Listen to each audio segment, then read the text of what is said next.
right, good morning, Keller Williams. I'm super excited to have Aletha here with us today to pour into us about client events. We keep talking about the shift that's happening and being able to generate more leads and more business and specifically more listings. And I think that being in touch with your people on a deeper level and building relationships is really where it's at. And client events is one way to do that. So Aletha, thanks for being here, and I'll let you take it away. Okay, thanks, Kathleen. All right, good morning. Hopefully everyone is comfortable. I was just talking to Kathleen about how I was reading an article that working from home, being in sweats makes you more authentic. So full disclosure, I'm gonna listen to Harvard and I'm wearing sweatpants right now. So you're getting 100% authentic me. Client events are probably one of my favorite things of kind of being in a business owner type setting, because I, one, love to event plan. And I too love pouring into my people, whether it's like a group of 5 at a dinner party or, a group of 50 in like a massive client event. So I'm just going to kind of start off by going into, I know there's agents of all different business levels and volume on this call and in the office. And so I wanted to clear up one thing, that you do not have to be a big team to have a really successful client event. I think that's a big misnomer, that if, I'm a new agent, I've only closed 4 transactions, why I'm not going to have an event, because, it's basically, I'm not there yet. And that was kind of one of my hurdles to get over. And I was actually at a mega camp way back when, which if you have not registered, now that registration is open, you should, because it was very super valuable, especially in person. And there was an entire panel of really, really high level agents that were talking about how they do their client events. And I remember one guy said that he always does an ice cream social every year and he hopes that nobody comes. And I remember sitting in this huge auditorium in Austin, as someone that hosts a lot of cocktail parties and dinner parties, I'm like, I've never hoped that no one's going to show up to my dinner party. Why would anyone hope for that? And he went on to explain that, one, it saves money. If nobody comes, if you get all the RSVPs, you don't have to spend anything. Now, do you have to show up at the park to have an ice cream social? Yes, just in case, because people do forget to RSVP, but you're not investing a ton of money if nobody comes, because you're still having kind of the touches around it.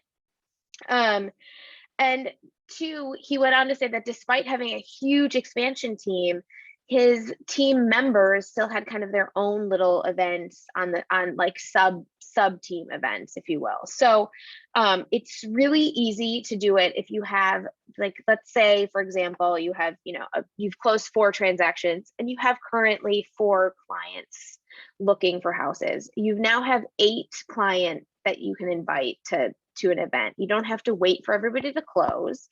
So it can be your pipeline, it can be your closed, it can be your referral partners. So say you've got a friend that's, sent you a couple of referrals, they now make the list. And then if you have, 100 people, maybe that's a little too much for an event if you want to do something a little bit more intimate, because like Kathleen said, right now with the shift happening, the way to survive it is to just build a deeper relationship. Not, we always say you have to lead gen double down on lead gen in a shift. And I think that one thing that we miss is what the heck a lead gen, what that means. And client events are 100% a lead gen activity. And I'll get into kind of the marketing both pre and post event that really shows you kind of how you have opportunities surrounding the actual event itself for a multitude of lead gen opportunities. So if you have small people, a small kind of client pipeline and closed transactions, there's events for that. And I'll kind of get into examples that are good for smaller groups.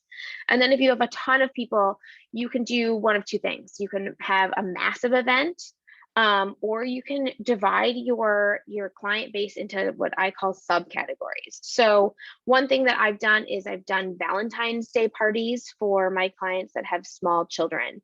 I did one of those, like, what is it, the indoor place areas that we just rented out for a 2-hour afternoon. Is if you would, they all offer like birthday party time. So I basically reached out to them and said, hey, I'm not actually hosting a birthday party, I'm hosting a client event.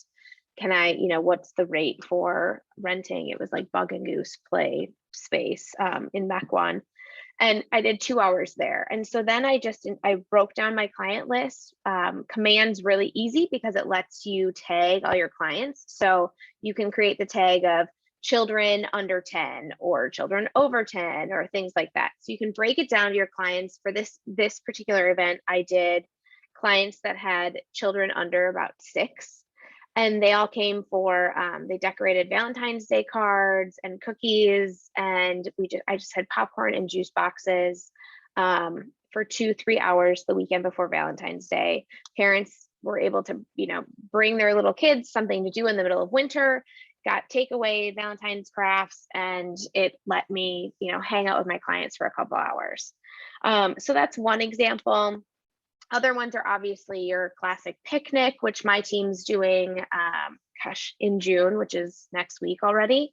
Client picnics are super easy. They're just very, whatever you do, you don't want it to be a ton of work for you, because the goal isn't to go over the top. It's just to connect with your people. And so I've done picnics, we've done ice cream socials because I left mega camp and was like, this is a great idea, I'm totally doing this, and went to a park and I just did an ice cream social, 2 buckets of ice cream. At that time I hadn't closed that many transactions. I think it wasn't even a full-time agent yet. And then on the table at the picnic area, just put, whipped cream, sprinkles, ice cream cones, bowls and spoons, and let people just take a scoop of ice cream and help themselves to toppings, and hung out at the park. Clients brought footballs and hung out and did things like that. Other ideas, if you have a smaller group of client space, or you just want to do a really high level client event, say you've got just a small amount of luxury clients at a higher price point, or referral partners, a dinner party you can host in your own home.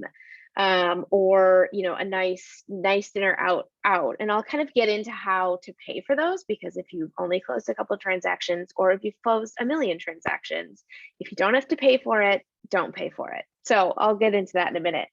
I know there's teams that have done like apple picking, where it's just kind of, hey, we're going to be here for a couple hours, come meet us, we'll say hi, and then you kind of subsidize the cost a little bit. Other ideas are, ice skating at Red Arrow Park is something that I've thought of doing before, and you can get a sponsor, or, you pay for people's skate rentals, because if they bring their own ice skates, it's free. Also, if you only have 2 clients, it looks, because it's a busy public spot, it looks like there's a ton of people, and nobody knows that those other people there aren't your clients. So it makes you look like you've closed a ton of transactions, because people are coming and going in locations like that no one's keeping track of, like, oh, hey, have you, did you buy a house with so and so? And then larger events are, there's teams that have rented out movie theaters. You have a family-friendly movie in the middle of winter. A great time to have these events are Q3 and Q4. So you're lead genning into the spring market by getting in front of your people, just reconnecting, so then they're your front of mind when it comes to kind of that moving season for referrals and things. I know JSG has done wine and pizza. They just get cheap cases of wine, put their logo on it, and do take and bake pizzas, which isn't like a sit down and stay event. It's just kind of a quick pick up and go, not super intimate, but again, it's not necessarily about the actual event itself. Okay, so then paying for the events. I remember being licensed, I think maybe a week, and all of a sudden about 6 different lenders were trying to buy me coffee. So if you're newly licensed and you've only closed a couple transactions, instead of coffee, just ask those lenders to sponsor your event. Any lender, if you've had at least one closed transaction, you've done a deal with one lender, and pick up the phone and say, hey, I'm looking to, have this event. They love sponsoring it. They a lot of them do have, well, most of them have like a requirement in marketing. And so they, the logo's on, and you want to shout them out too. So title companies, lenders, your home inspector is a great person to ask for to sponsor these things.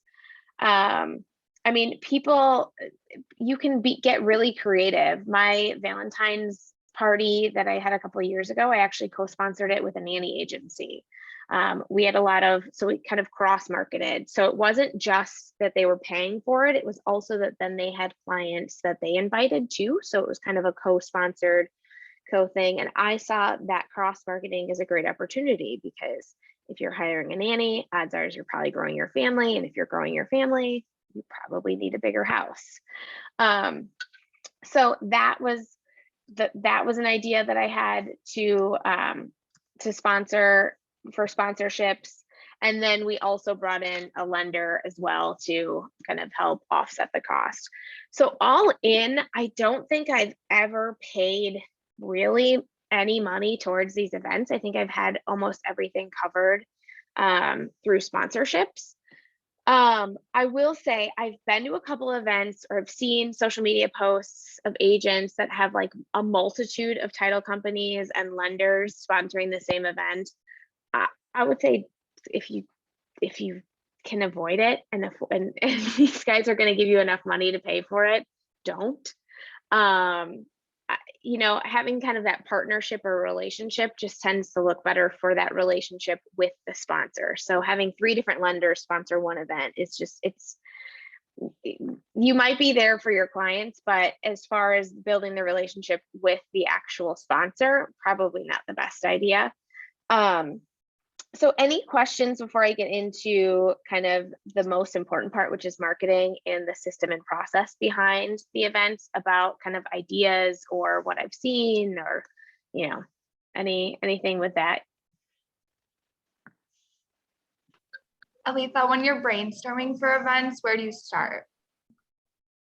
Is it like around holidays or? That's a good question.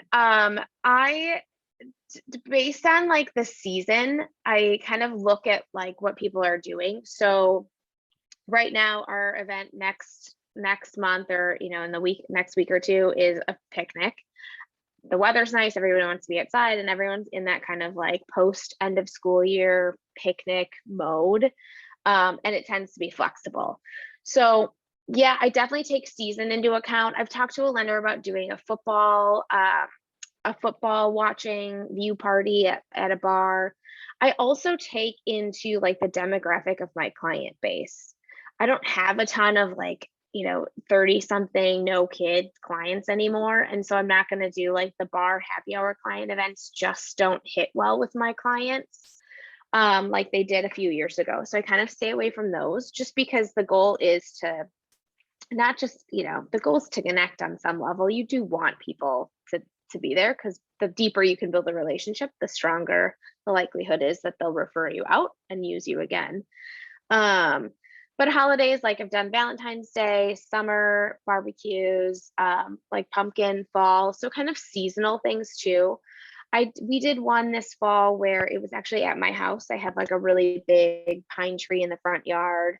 So I had a charcuterie company come in and just do individual charcuterie cones. And then we had a photographer come and do family like Christmas photos in front of the tree. And so that way, and there was a reason behind that. And part of it was the post-event follow-up, because then I had to email everyone their Christmas card photos. And then my thought was, if you were emailing Christmas card photos and then people compliment you on the photo, you're likely to say, oh yeah, funny story, I took it in my realtor's front yard. Like, it was free.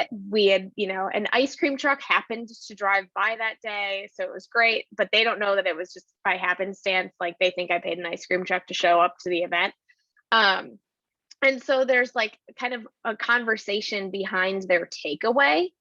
I do like the pumpkin patches and things where people it leads to a conversation outside of the event with their sphere. So anything revolving around kind of holidays and things like that is really great, or when you know they're going to see their sphere at like in the next few weeks. I try to plan events around that. As far as like inspiration goes, I really do. There's some referral partners and things that I would do a dinner party on, and just kind of based on the invite list, really. Anything else? I had a question. You kind of finished it in the end there where you said based on the invite list. Are you doing one event each time targeted to all yours, or are you kind of basing it off of like, we'll do this age group this time, we'll do this kind of, luxury listings this, and not to be that way, but like luxury listings this time, or you know what I mean, the ones with the kids on this time, like, or are you doing like just a full on customer appreciation? So I like to do one to two full on customer appreciation events a year. I think that having that is just, like ours coming up next month. We've sent out basically every single past client and active client that we have in our CRM. And same with the Christmas card photo one in the fall. So usually fall, spring is kind of open to everybody. Anything else like sub events, I do like to break it down based on, because the thing is that you're going to have different clients with different interests. So the clients with little kids, I was talking to a lender about this picnic and she's like, well, why don't we do a happy hour? I'm like, listen, most of my clients aren't coming to happy hour. They've got to pick their kids up from daycare at 5 o'clock. They're not like, I don't know any of my friends, because I'm in my late 30s, that have been to a happy hour in the last probably decade. So like, that's not going to work for me. Do I have clients that would probably really love a happy hour? Absolutely.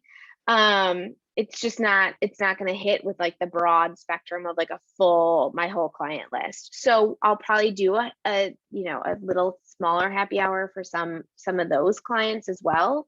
Usually I'll go through the list of clients when we have these big events.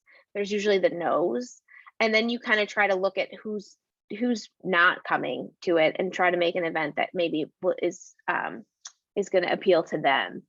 Like the barbecue, the picnic that we have in at the park with popsicles and snacks is not going to get my like single Airbnb buyer stopping by, although it is at a beer garden, so maybe. But so then sit down and look at your client list and say like, hey, who's kind of like, what demographic isn't this appealing to? And then see if you can get a creative idea to appeal to that demographic. Cool, thank you. Sure. Okay, so I started touching on the how. So you want sponsors, co-hosts, or co-sponsors. And those co-hosts and co-sponsors, because it's easy to get the sponsorship. Like just go through your LinkedIn, respond to a lender that's asking to get coffee and say, hey, can you help me sponsor? They will. And then the co-sponsors or the co-hosts, you really want to look at, again, with your kind of demographic of your clients. Like I used a nanny agency for the Valentine's Day party because they were all little kids that I was inviting. And that was, we would have kind of the client overlap list that would benefit from the event together. So if you, and I've talked about it I think in Ignite, about how I try to like build my business around my interests. Mine's interior design, so I have those relationships. If you have an interest, like, say you're a soccer coach, you could use that to kind of build, because a lot of your clients are probably going to come from the same interest background, just because that's how you're meeting your sphere. You could do something like an annual soccer tournament for your team and all your clients, and like the kids all play or the adults play, or like a scrimmage or something. Use your like secondary interest outside of real estate to build kind of inspiration or ideas and co-sponsorships around your event, because then you're further adding your interest and your sphere with your client event and just building that relationship a little bit stronger. Okay, so then we'll get into the most important part of the client event, which is your systems and your marketing. Like I mentioned in the beginning, the goal isn't to have 100 people show up at a picnic area. The goal is to get in front of your clients and to build the relationship. The invite is what matters. So I have kind of a marketing like system. And if you haven't done an event yet, make sure you're just writing down notes as you're planning the event, because then you can eventually put it into an actual like Word doc, systematize it, have the process, and then if you leverage and you build a team, or you build on an admin, you can say, hey, let's have a client event. Here's our system. This is what I want to do. This is the date, and then go forth and plan. Okay, so your marketing. I like to do a save the date, whether it's a formal save the date or just kind of reaching out to clients and say, hey, reserve this date. We're having our annual spring picnic or whatever. So that's one touch. Then you've got your invites. I usually like to try to say around a month. I think going out more than a month people end up forgetting about it. It's not a wedding, so it doesn't make the calendar right away necessarily. So you've got the save the date about 45 days to 60 before the event. Then you've got, people will talk to you about it. You've probably now enticed a conversation in text messages with people. And so they're like, hey, when did you say that event is? Then the invite goes about 30 days out. And that can be, I've done paper invites before, and I've done, we just did our picnic through paperless post. There is a little bit of a cost to that. But you can just do an email blast, design it in Canva, send it in an email, whatever you want. So that's about 30 days out. Then you have your invite follow-up, which is about 2 weeks out. So my team's in that phase right now. And that's the like, hey, just checking that you got the invite. And some people will say no, things get lost in junk mail. And then, that's a conversation that you can have. Then the week of is your final pre-event marketing, which is a hope to see you there. You're sending out, I usually like to do these in text messages, phone calls, or emails. So personal touches. If you can check on like social media, if they've had a birthday, or one of my clients just had an anniversary yesterday. So it was a super simple, hey, happy anniversary. Just wanted to check as we're planning for food, are you going to be there? So kind of make those texts a little bit personal. Don't just copy and paste.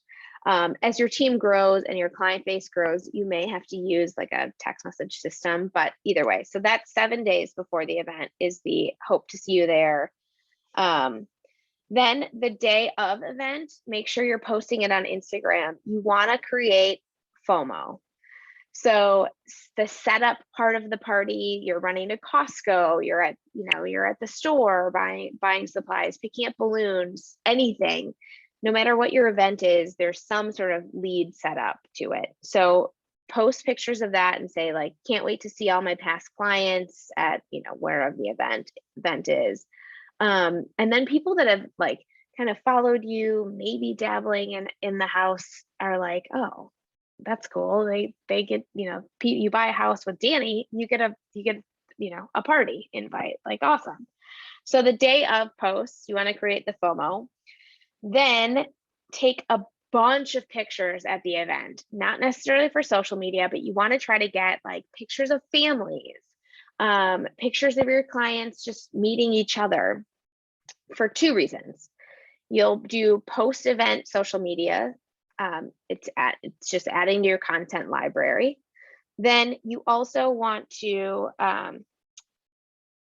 use it for like I do a second post event follow-up. So the day of or the next day, send out the email list of thanks everyone for coming. It was so good to see you. Even if they didn't come. So I don't usually use check-ins. I just keep going with the same email list that I sent the invites to. because if they didn't come, again, you're creating FOMO. Like, I should really come. It sounded like it was a lot of fun. Maybe next time. So the day of or the day after, you're sending me, thanks for coming, everyone. Even if there was only one person, nobody knows. Like, nobody needs to know that one person showed up and there was 100 people invited. It just gives the illusion of like, kind of that you're the agent that they wanted to be around. So then about a week or two after, now that I've had time to like upload the photos, process them, and sort them, I like to send out a few more intimate, like, hey, thanks for coming. Here's a great photo of you and your kids from last week. So all in all, I think that's about 7 different touches, not including the actual event. Kathleen's counting right now. 6 touches, I think 5 or 6, 7. The point is you're not sending the invite and then just having the event and that's it. The goal is to have a multitude of like coming. We've resent invites before, just if there's like not replied yet, we resend them. But you can see in things like paperless post and those like evites who's viewed it and hasn't responded. So you can keep resending to the people that haven't responded. And then I really like, probably one of the most important follow-ups is the week or two after of the thanks for coming, here's a photo of you. It shows that you like actually were paying attention, you wanted to see their face, and you really appreciated their attendance, and so it just makes them feel really special. And then if they post it on Instagram or you post it on Instagram, make sure you're tagging, use a hashtag if you want. Repost people's photos. You just want to make it constantly appear in front of people that either have come or have not come. And then you want to be able to replicate it. So like I said, so write down what worked, write down what didn't work, write down who your sponsorship was, make sure you save all your receipts aside from the IRS write-off, because it is. You also just want to make sure, like, okay, if I have, 5 people for a dinner party, it costs me about this much. And so then I need to ask for this much in sponsorships next time. Make a budget, try to stick to it. And if you don't, make sure you know why or where the money's going around it, so you can kind of replicate that or be a little bit more mindful in the future. Okay, any questions regarding the marketing?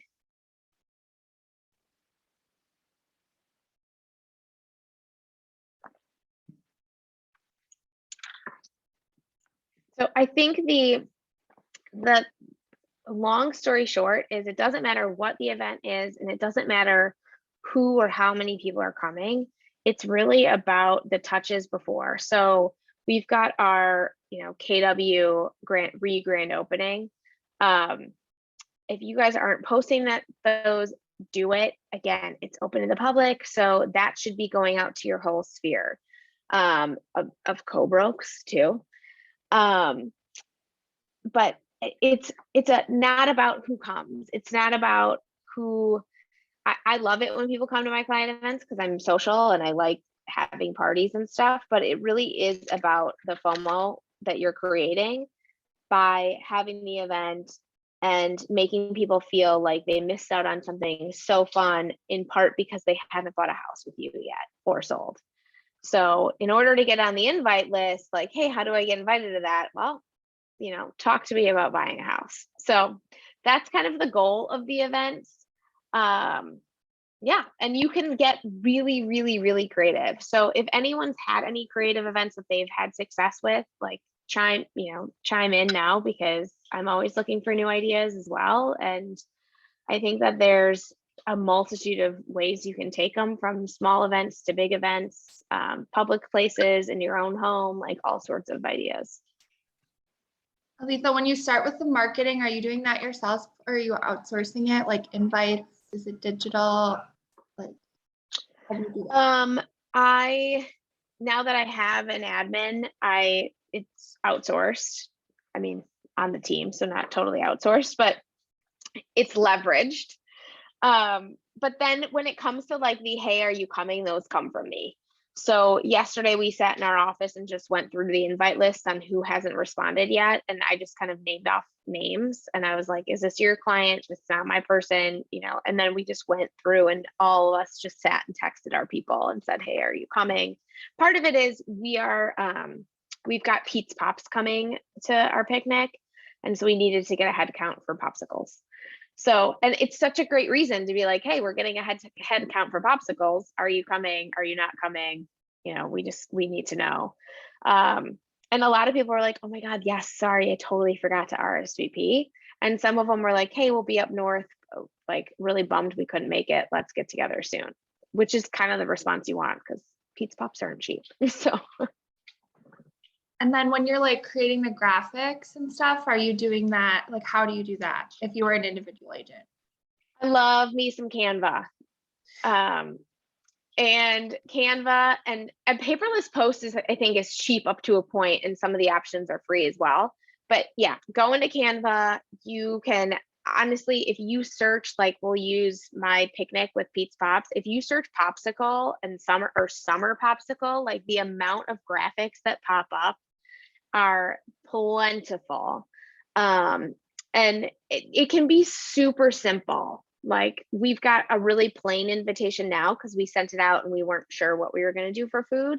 And then this next week, we'll probably just add, you know, like the Pete's Pops and whatever to the invite. But yeah, keep it simple. It's not, again, it's not about the event itself. It's about the invitation and then the marketing pre and post. And then how are you collecting RSVPs? Is that like a Google form, a Facebook invite, word of? I've done it a few different ways. I've done QR code landing pages before, and you can make a landing page in Command. It doesn't always have to be for a listing. So you can make a landing page that's just, hey, RSVP to the event. I've done for our photo event, I did a QR code with a register for your photo slot. And so then I had different time slots. And so that way it kept people from all being there at the same time too.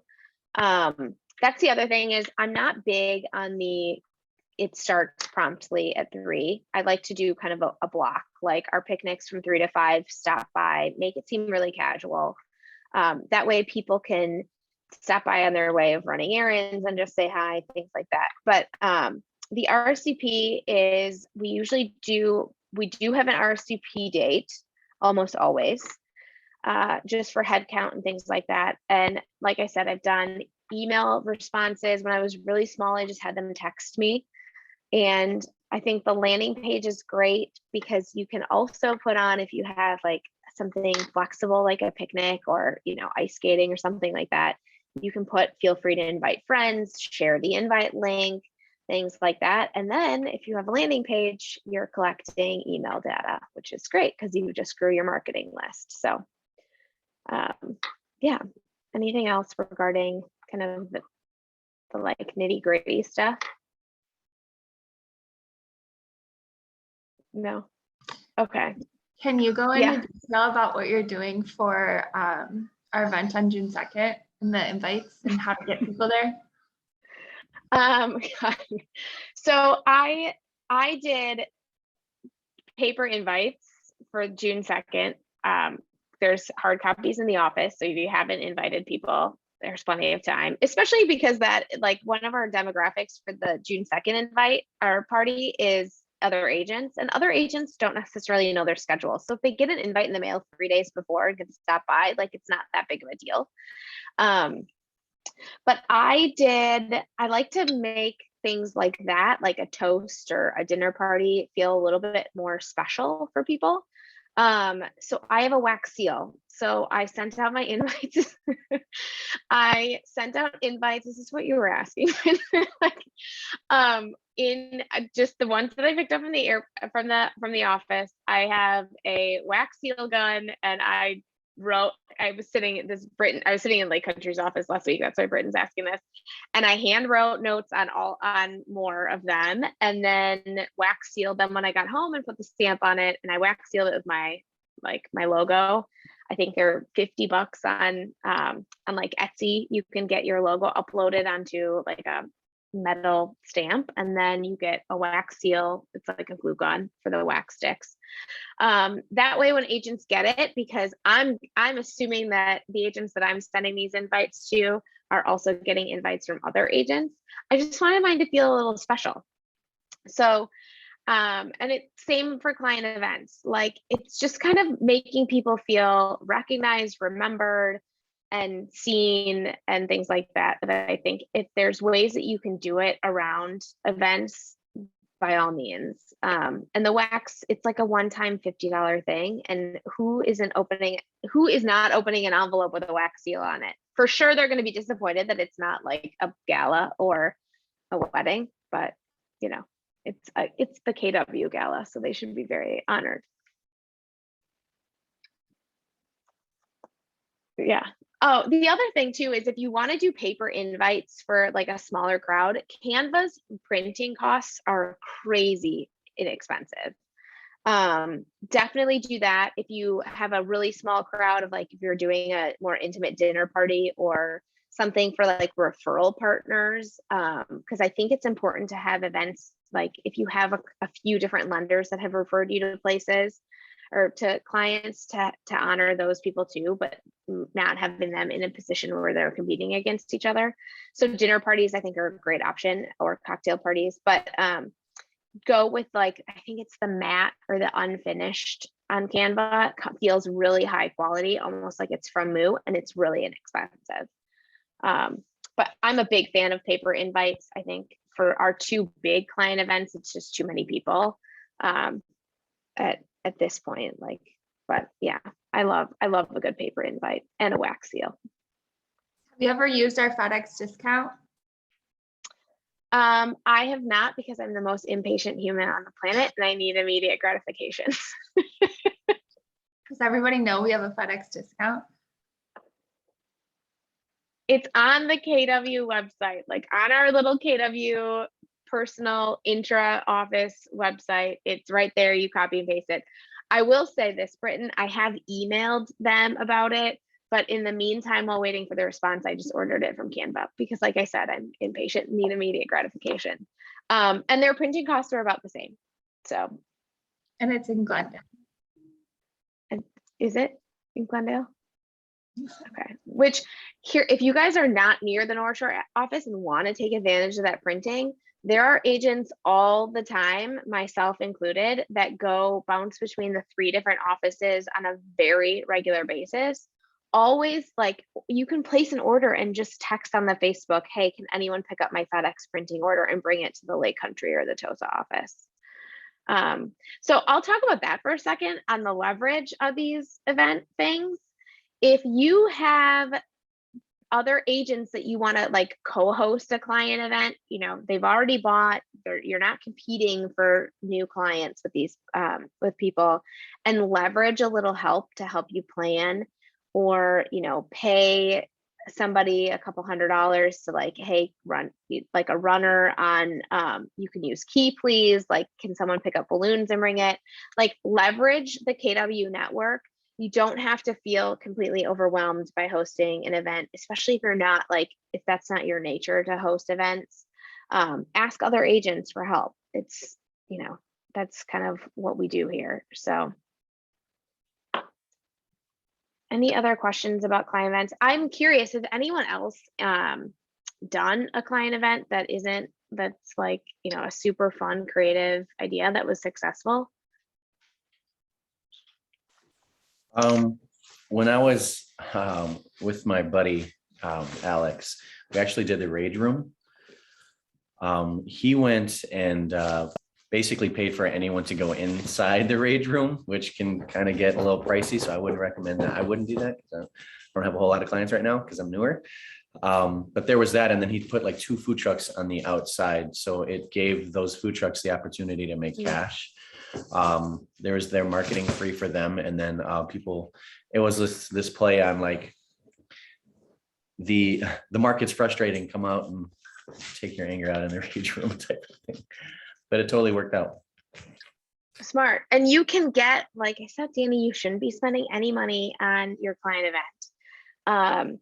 There are plenty of people that could, co-sponsor. A therapist perhaps would probably have been all about. But speaking of which, because there was a message, there's like a chain in our Facebook, our KW Facebook about therapy, and this market is being crazy. Like, co-host an event with a therapist and invite co-brokes and say, like a rage room type thing. It doesn't have to just be clients. If you want to have an event, like a thank you appreciation event for your for different home inspectors and lenders that have been great, like those appreciate that too, and they have client referrals as well. Like, some of them have long-term clients that use agents that retire, and so they have names to refer you over, and people like to feel appreciated. So I think that's really the root of a client event, is just to, like Kathleen said, to further build that relationship with your clients and show and give back to them. Like, I think the perception with agents, unfortunately, is that we have a really easy job and we make really easy money. And the more we can kind of give back and pour into our communities in like our own little, client sphere of influence communities, I think the sooner that reputation goes away, because people understand that we really do appreciate, them trusting us with buying their, most of them, their biggest assets in their lifetime. So, and you don't even have to have a full event. I know, like I mentioned, the pizza and wine, pumpkin pie drop-offs, again, all those teams that do that are collecting emails, kind of cleaning up their CRM around that time of year. I do really strongly suggest, if you're going to do one client event a year, make it at the end of the year or beginning, because that Q3 timeline in the fall is such a good time to get in front of people right before the holidays. They've got Thanksgiving and whatever holiday they end up celebrating, no matter what, they're around their sphere of influence. So if you can do it in Q3, if you're not going to do it any other time of the year, that's the time to do it, because then they're talking about in front of their friends and family over a million different holiday events, like how awesome your event was and how good it was seen. And a lot of them will end up hosting if they just bought a house. And then it's like, oh yeah, I just saw my agent at the pumpkin patch last week. Isn't that great? So things like that are really good idea. Also, if you live in a neighborhood that takes trick or treat like to the next level, host some sort of, like bonfire or haunted house or something in your front yard, or, it doesn't just have to be past clients. It can be hopefully future clients as well. Also, divorce attorneys, accountants, insurance agencies, all those things. State companies. These are all different people you can reach out for sponsorships. I will caveat is, do not be tacky. Don't reach out to someone you have never talked to and asked for money. They may give it to you, but you probably won't make their referral list in the future. Build the relationship with the people that you ask for money first, whether it be through taking the lender up for coffee and then hit them up, because honestly, the amount of lenders that will talk to you about like, hey, use me, they have it's just they're doing what I'm saying not to do, that they have no reason to ask you for business, but they're like reaching out, like, I saw you're newly licensed, please send me your clients. And you can say, I'd love to, would you like to sponsor this event with me? Like, if they ask first, go for it. But build those relationships with people that can be referral partners. Like I mentioned, if you have interests outside of real estate, find people and companies and small businesses within that kind of niche that you can co-host events with and kind of offset the cost as well.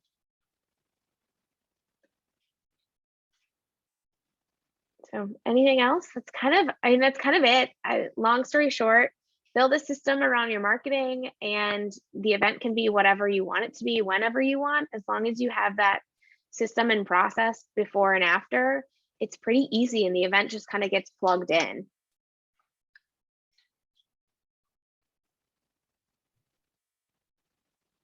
All right. Well, thanks, Aletha. We appreciate everything you've shared with us. Awesome. Let me know if you guys have any questions. happy to help, happy to like help design your Canva invites or whatever you need. And I can also pick them up from Fedex on my way to Lake Country or something. So, okay. I'm assuming I will see everyone on the 2nd. If I haven't met you in person, introduce yourself. And if you haven't blasted your entire sphere with an invite for next week on the 2nd, do it, because it's a great opportunity to build kind of your sphere of influence. So I will leave you with that. Thank you. Bye, everybody.